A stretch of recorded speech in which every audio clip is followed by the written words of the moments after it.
Hola, soy Joel Melgarejo Alegreto de Asunción, Paraguay, magíster en Derecho Procesal por la Universidad Nacional de Rosario, y por la grata invitación del maestro Adolfo Alvarado Belloso, quisiera compartir en este espacio denominado El Proceso en Tiempos de Pandemia y compartir con ustedes la experiencia vivida desde Paraguay, desde aquel 7 de marzo en que se comunica, las autoridades de salud comunica el primer caso de COVID-19 en Paraguay. El 12 de marzo ya la Corte Suprema de Justicia, por cumpliendo instrucciones del decreto reglamentario del Poder Ejecutivo donde decretaba la cuarentena absoluta, suspendió las actividades judiciales, estableciendo turnos permanentes de algunos juzgados penales, laborales y de la niñez, a fin de que el acceso a justicia no sea restringido. Se ha establecido los turnos permanentes para atender las garantías constitucionales y las detenciones de cualquier tipo, para no diezmar el sistema de justicia y no limitar el acceso a justicia, entendiendo de que a mayores restricciones como las que estábamos viviendo, mayores deben ser las garantías que deben tener los ciudadanos y poder ejercerlos sobre todo. Luego, ya del 12 de marzo en adelante, el funcionamiento de los juzgados se ha tramitado en forma a distancia, el teletrabajo se ha instalado en las casas de los magistrados quienes han ido por instrucción de la Corte por día, por juzgado y por fecha. Tenían días en que los jueces con sus secretarios iban y retiraban los expedientes para llevar a sus casas, con fechas también para poder presentar e informar a la Corte la cantidad de resoluciones judiciales que fueron dictándose. Recuerdo que desde aquel 12 de marzo al 23 de abril, que fue el primer corte administrativo que dispuso la Corte para que los jueces civiles presentemos nuestros informes y los jueces penales y de la niñez presentemos nuestros informes a fin de constatar cuántas resoluciones hemos dictado en el teletrabajo. En el departamento central, donde hay 2,5 millones de habitantes, se habían dictado más de 25.000 resoluciones judiciales en ese tiempo. Así continuó el teletrabajo hasta el 18 de mayo, donde se reanudaron las actividades, dividiendo los tiempos de acuerdo a jurisdicciones. Una jurisdicción trabajando a la mañana con la competencia, una competencia civil y penal por la mañana, y por la tarde niñez, adolescencia y laboral. También tribunales de cuentas y otros. Ha tenido un papel protagónico el expediente electrónico, un expediente electrónico que ya en Asunción, tanto en el juzgado civil como en los juzgados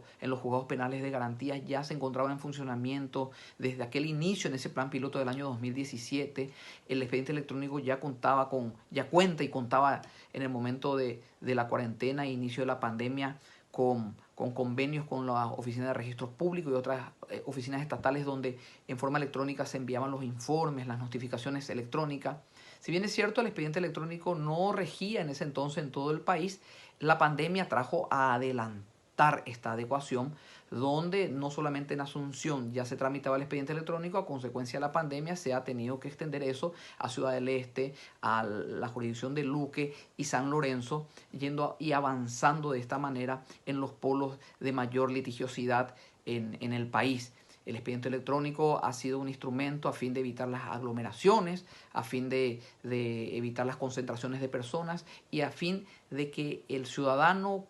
pueda contar con el Poder Judicial para litigar, para solucionar sus controversias, y así también el abogado de pasillo, el colega, lleve el pan de cada día a sus hogares. La jurisdicción civil en Asunción, ya que tenía el expediente electrónico en momentos de cuarentena, se tramitaban normalmente los expedientes que ya se encontraban iniciados. Se han suspendido por ley la prescripción, se ha interrumpido la prescripción de los juicios civiles, y eso fue por ley en esos 65 días de cuarentena. Pero el expediente electrónico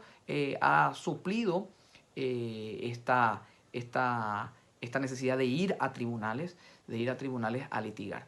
El expediente electrónico en Paraguay no funciona en todo el país. Por ejemplo, en el juzgado donde yo estoy, en la área a 2 kilómetros de la ciudad de Asunción, no funciona el expediente electrónico, pero para aquellos juzgados, la Corte Suprema de Justicia ha dispuesto una acordada reglamentaria en la cual establece de que se podría pasar por WhatsApp, identificando el juicio y el profesional identificándose podrían solicitar al secretario las actuaciones judiciales en sus expedientes. Así es que hoy en día por WhatsApp y correo electrónico recibimos la consulta de los expedientes, totalizando aproximadamente de 25 a 40 consultas por días, donde se responde allí mismo con una foto de la actuación procesal y remitiéndole a los profesionales. Lo que hoy se denomina los medios telemáticos. Debemos recordar que en Paraguay, en febrero del año 2019, donde ni se pensaba que íbamos a estar pasando por esta situación de pandemia, ya en el juzgado de Lambaré, segundo turno donde yo me encuentro, se realizaba el primer divorcio de común acuerdo por medios telemáticos, por videollamadas. Una persona se encontraba en los Estados Unidos y la otra persona se encontraba en Asunción ante el juez con un abogado designado previamente. Y se ha llevado en aquel entonces ya juicios en lo civil, divorcios de común acuerdo en medios telemáticos. Así cabe recordar que a mediados del año 2019 en Paraguay, luego de una fuga tipo comando de película de un acusado por narcotráfico, luego de venir de su audiencia desde la ciudad de Asunción y llevándoselo a ser trasladado a la penitenciaría de Emboscada, un grupo comando intercepta al equipo de traslado de la penitenciaría y libera a un peligroso acusado por narcotráfico. Luego de eso, el juzgado de Capiatá, el juzgado de Cacupé, Tribunal de Sentencia, lleva el primer juicio oral por medios telemáticos y eso data de octubre del año 2019. Posteriormente, en el mes de noviembre, se realiza por primera vez, en el 2019, en el mes de noviembre, el divorcio de común acuerdo entre dos presos, estando uno en la penitenciaría de Tacumbú y otro en la penitenciaría de Buen Pastor. ¿Por qué? Debido a la peligrosidad de estas dos personas que se encontraban acusados por crímenes que se encontraban relacionados a una facción del grupo militar denominado FARC, ¿sí? Que aquí en Paraguay se denomina Ejército del Pueblo Paraguayo. Estos dos líderes que estaban casados querían divorciarse de común acuerdo y esa audiencia lo llevó adelante el juez Helmut Vorlage en Asunción, estando él en el Poder Judicial en su despacho y estas dos personas en las penitenciarías. Por lo cual, el Congreso de la Nación en el mes de noviembre estudia una ley la cual en enero de 2020 es promulgada, sancionada, una ley de medios telemáticos para el fuero penal, pero en su artículo primero establece que todo juicio que tenga audiencias que no contradigan la ley, que no contradigan derechos constitucionales, pueden ser llevados adelante por medios telemáticos. Esa ley del año 2020, la ley 6495, que establece los juicios por medios telemáticos, las audiencias telemáticas, ha servido muchísimo para que en estos momentos, en tiempos de pandemia,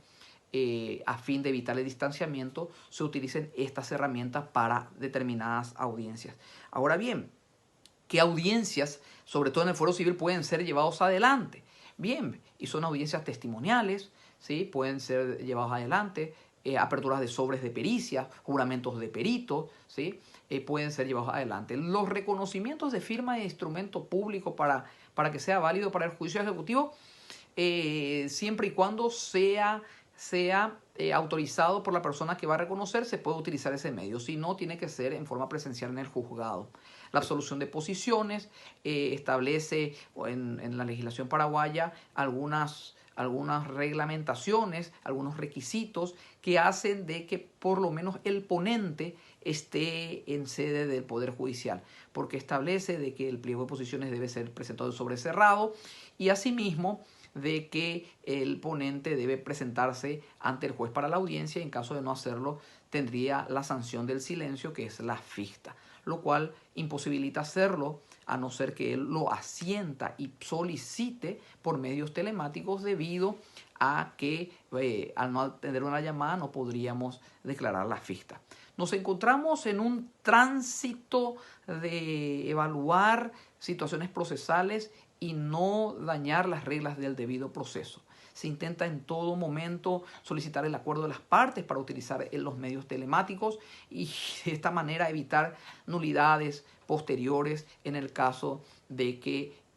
pueda haber alguna discusión dentro del fuero civil, sobre todo, ¿sí?, en la implementación de los medios telemáticos. Es así como los poderes judiciales, las penitenciarías y otras instituciones están contando con herramientas tecnológicas como el Zoom, como el WhatsApp, teléfonos independientes donde se utilizan y fijos para que los juzgados realicen esas actividades y que el justiciable que tiene una audiencia sepa que le están llamando de ese juzgado. También se ha proporcionado el número y correos electrónicos de todos los juzgados a disposición de los profesionales para de esa manera también hacer presentaciones electrónicas, utilizar los medios telemáticos para la audiencia en lo que respecta a todo este tiempo de pandemia y de estado excepcional dentro del Poder Judicial, el cual dentro de meses está establecido de que se normalizarían las actividades siempre y cuando los organismos de salud así lo autoricen. Bueno, esta es una experiencia que quería compartir con ustedes a fin de colaborar en caso de que la situación paraguaya podría ser o sea de referencia ante la experiencia para otros connacionales, para no debilitar al sistema, al Poder Judicial, y tener en cuenta lo que la Corte ha tenido en cuenta desde el primer momento, la Corte Suprema de Justicia de Paraguay. A mayores restricciones de los derechos, mayores garantías y acceso para hacer valer esas garantías de todos los ciudadanos. Muchas gracias.